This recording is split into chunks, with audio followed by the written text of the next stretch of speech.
Hi, I'm Stephanie MacDonald, the editor of Canadian Auto Dealer Magazine, and we're here today with Francesco Policaro from Policaro Group. Thank you for having me. So my first question for Francesco is this new expansion, Land Rover, Volvo, and Porsche into the Waterloo area, Kitchener-Waterloo. And I just wanted to know why Waterloo was really a focus for you in your expansion, and why you have such positive feelings about that area. Yes, our growth in the Waterloo region is reflective of its status as a global hub of innovation and investment. It's one of Canada's fastest growing cities and regions. And there's our data indicates a significant growth in affluent households in the region. It's home to post-secondary institutions and some of Canada's most innovative companies. So we did intentionally expand our operations into this region. One of the reasons why the most recent acquisition made even more sense was because of our intention of expanding our operations into the region with Porsche, which we're under construction with in Kitchener. And so this opportunity presented itself, and it made a lot of sense for us, both from an operational standpoint, but also based on our bullish assessment of the region today and the future of the Waterloo region. My next question is that I know that Policaro started out in the 70s with one little Honda dealership and has since grown into the most well-known luxury group of autos in southern Ontario. So can you just talk a little bit about that expansion and how long it's been going on and the process you've gone through to get to where you are now?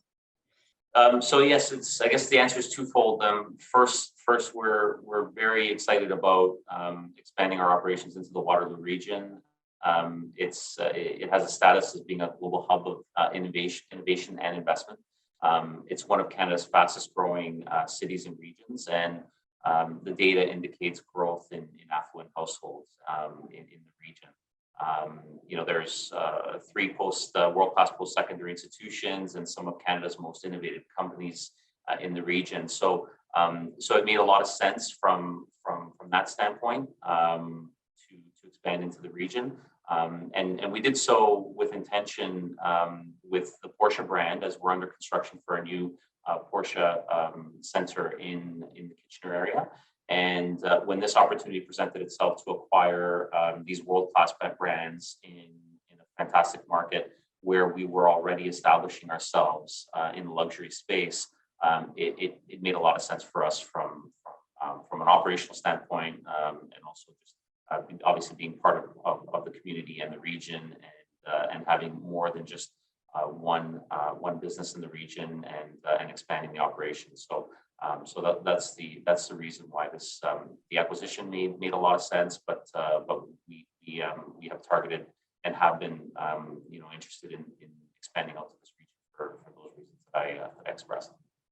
The Porsche dealership is really an exciting thing for you guys to be doing, and I've heard a lot from a lot of other people in that area how they're excited about it. Can you talk about where you're at? I know it has been a while. It's been kind of a long road for everybody during the pandemic, but it has. Well, I mean, it's been terrific dealing with the region. The dealership itself is situated in Kitchener, and everyone at the city and the region has been great to deal with throughout the process. Obviously, we've all been challenged with work from home and everything else that COVID has brought along. So there have been some delays in that regard, but we're full steam ahead now, and all civil work has been done. We're excavating and setting our foundations, and constructing our lower level. The store will have a lower level, and hopefully we'll be out of the ground soon with steel and open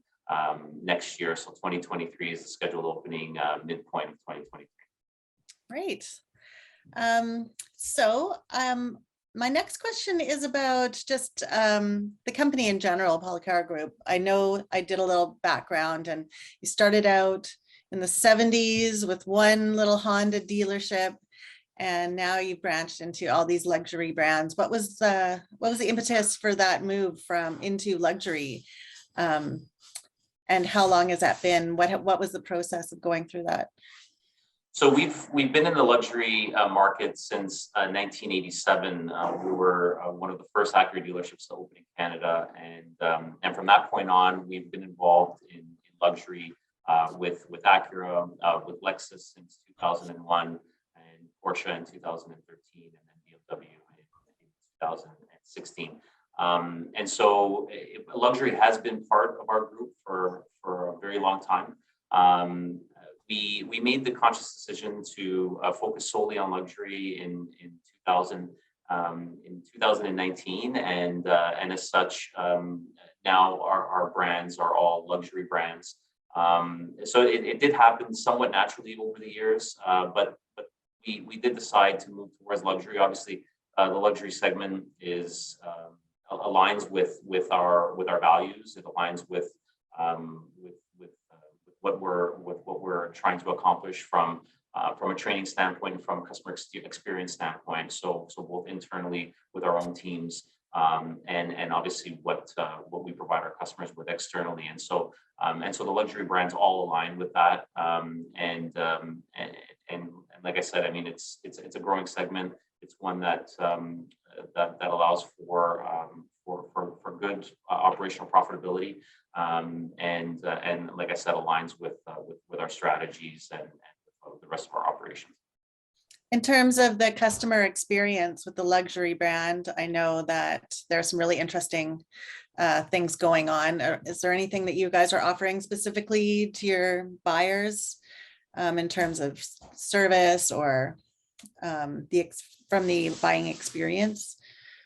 Yes, I mean, there's I think the luxury buyers are much more discerning. We make the experience more personable, and custom tailor those experiences for our clients. All of our training and everything that we do from our standpoint is directly reflected in the type of experience that we want to provide for our customers. And so we've, especially through the pandemic, I mean, we've introduced several initiatives, one being our Policaro Access program. So at-home delivery, contactless and touchless purchasing for our clients. So if a customer wants to take it from start to finish and do everything without coming to the store or without coming to contact with any of us, and obviously this is even beyond the pandemic, then we can make it very convenient. We can drop vehicles off at the customer's door, and we can do everything in between from a combination of online and in store. So really providing our customers with the experience that custom tailoring an experience that works for them, rather than the opposite, which is having customers fit into the mold of how we want to follow, what process we'd like to follow, which has been very typical in the automotive industry in the past. So things like that. I mean, obviously, and providing customers with luxury vehicles to drive as part of a mobility program, and technology to power that. So making things easier for our customers and giving them back time, which I think is itself. We're talking a lot about electric vehicles these days, and I know that Volvo in particular has committed to becoming an electric vehicle only company by 2030. And I just wanted to ask you about the rest of the luxury market and what you see happening there in the future and how that's going to affect your business. Well, all the ones we're going to represent are the ones that excite me the most. But it's a very interesting time. There's a lot of disruption in our industry, and obviously, zero emission vehicles, battery electric vehicles make up part of that and a lion's share of that. I mean, my feeling on it is I always welcome new technology to market. I think it's exciting. I think it's very innovative and progressive. Obviously, we have several vehicles coming to market. Currently, the all-electric Taycan with Porsche, battery electric Macan to come, and 718, which will arrive in 2025. Volvo, as you mentioned, has two vehicles in market right now, and several more to come. BMW recently launched i4 and iX, and there's an i7 plan later this year, and Lexus has revealed the new RZ, and we'll see Range Rover, obviously, with Range Rover with electrified platform as well. So there's a lot coming within the brands that we represent, and obviously within the industry itself. And governments are mandating a lot of that. There's still a lot to be seen as far as whether infrastructure and whether battery production can ramp up in time to support the lofty targets set by our legislators. And I think that's the big question mark moving forward. And like I said, that'll remain to be seen, but we are definitely moving towards electrified platforms. And I still think that there will be further technologies that will allow us to get to zero emissions, and that necessarily haven't become mainstream. And that could be fuel cell technology and biofuel and things of that nature. So it's a very exciting time, and whatever it is at the retail level, we need to be ready for that from obviously a facility and an infrastructure and a training standpoint. We need to be able to provide services to our customers to facilitate their purchases of zero electric and battery electric vehicles. And so that's where our focus is really. Obviously, we're making a significant investment as our manufacturers, and so we'll continue to support that and see where the future takes us. And finally, I just wanted to ask you what else you have going on. I know you guys have a very busy company, and can you tell me what's going to be going on in the next couple of years, what you see coming forward for you? Yes, so we've embarked on the largest expansion in our group's history. You mentioned Porsche Center, Kitchener-Waterloo. We're also expanding the Porsche brand to the Niagara market. So Porsche Center Niagara will break ground later this year. BMW Etobicoke is well under construction, and we're set to open doors in Etobicoke in early 2023. So these are our new dealership projects. We're also relocating our Lexus store and our Acura store to the North Brampton Auto Mall, to brand new facilities. And we've also just recently in the last year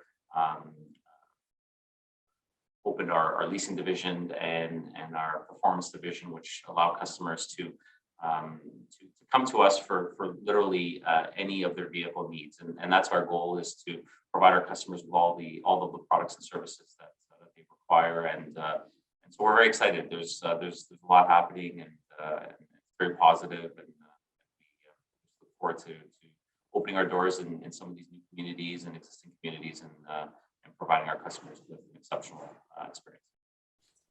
And thank you so much for your time, Francesco. I know you're a very busy person, so we really appreciate you spending these moments with us, and so we get to learn a little bit more about Policaro and where you are now, what's going on, and where you're going. Thank you. Thank you very much. I appreciate the time, and look forward to speaking to you again.